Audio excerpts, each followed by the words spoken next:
off the bat, Luke, you're the former champion. You last fought in a title fight. You're the last guy, to hold the belt, not named Michael Bisping. When you look at the division, you're obviously healthy. I see you training. I know you're in Florida. You're with Henry Hooft. You look at the division. You're in the prime of your career. You're itching to get back in there. Is it hard to be motivated to fight, to climb the ladder when you know that the belt is kind of hanging there? You don't know when it's going to be defended, and there's this long queue of guys who are upset, disgruntled, waiting for their shot. How do you react to the current state of the division? Yeah, it's lack of motivation. There's nothing I want more than to fight. But, when you fight, there's got to be a goal. I fight to be the best. I fight to win titles and to get that championship dollar. So, that's what it's all about. There's no path to that. There's no light at the end of the tunnel. So what's the fucking point? Will it be if they fight in October? What then? Bisping wouldn't have fought a contender in a year and a half holding the belt, something like that. Potentially 2 years if he ever even does fight a contender. It's becoming pretty ridiculous. I don't know. There's just no point, especially in this division. I'm open to moving divisions if I have to.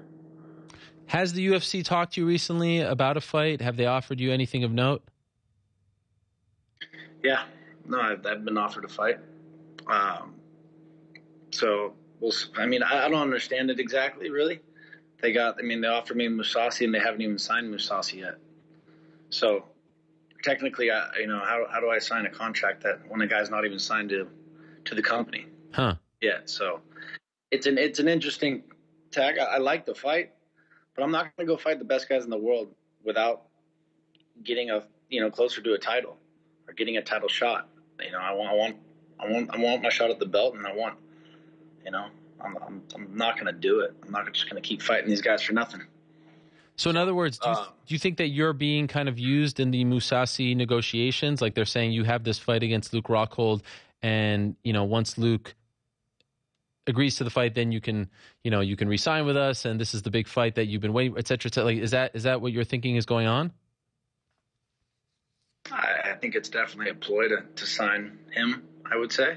Okay. From what I can see from the outside, maybe get him cheaper, do whatever they're trying to do. I know how this business works. But we'll see. We'll see what happens, man. If they put a title on the line, they put an interim title, they make the champion actually fight a contender, then I'd be happy to sign a fight and to move forward and do something. But until then, you got Yoel Romero waiting for a title shot. Now you got the Whitaker kid thinking he's in line for a title shot. Mousasi's, he's the only one really talking about fighting right now. I'm in this position. I don't need to fight. I'm building the house. I got other things going on right now. I want to fight, but it's got to be right. The time's got to be right. We are the heart and soul of the division. Every single guy in the division really is not fighting. So I don't know. Everyone else is waiting for a title shot. Mousasi's seemingly the only one pushing to make a fight happen right now. So I don't know. I don't get it. So if they just say, okay, we've got let's just say July 29th because it's a pay-per-view and July is rapidly approaching. If they say July 29th, we have a fight against, for you against Mousasi, co-main event, whatever it is, but it's just a regular fight. It's not a title fight. It's not a number one contender fight. It's just a fight. That doesn't interest you. What? I beat Mousasi and then I'm third in line. Yeah. Second in line. You got George St. Pierre supposedly, and then you got Yoel supposedly in line, and then, I'm not gonna do it. Without a path, without a direction. I tried to get an Anderson fight, would have been fun. I was up for that. I was open to move to heavyweight. Riso turned that option down. I even offered light heavyweight fights. So. Nothing really is seemingly coming to fruition. They don't want. Have you or your management talked to the UFC? Okay, like what's going on here? What is my path? How many fights do I need to get back in that title fight picture? What's going? Like, have you had a sort of heart to heart with them?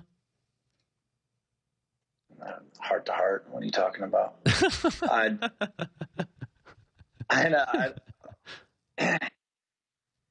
business. Yeah.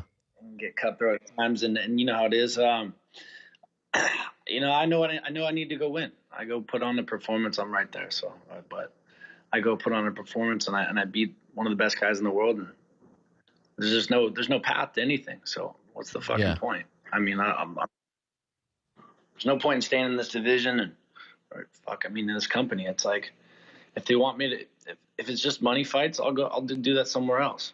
Fuck. I mean, you can let me go for my contract and I'll go fight big money fights somewhere else. But I'm here in this company to fight the best guys in the world and to win titles. And so if there's no path to that, I'm out. Let me go. Would that be the ideal scenario for you? Are you at the point now that you're tired of it all and you'd like to move on? I want to fight the best guys in the world and I want to get the fucking title. That's what I want. But if they're not going to leave a clear path to that, then I'll just go fight fights and whatever and just do my thing on my own. I mean, there's money to be made outside this company too. How close were you to getting the Anderson fight, in your opinion? Because I know that was discussed. Dana talked about it at 210. In your mind, did you think you had it? I know Anderson doesn't like to fight. I know he didn't want to fight me. They made it seem like it was going to happen in so many ways. And so I was ready. I was kind of excited for it, but in the back of my head, I knew Anderson wasn't going to take the fight. How often? Unfortunately, I was right.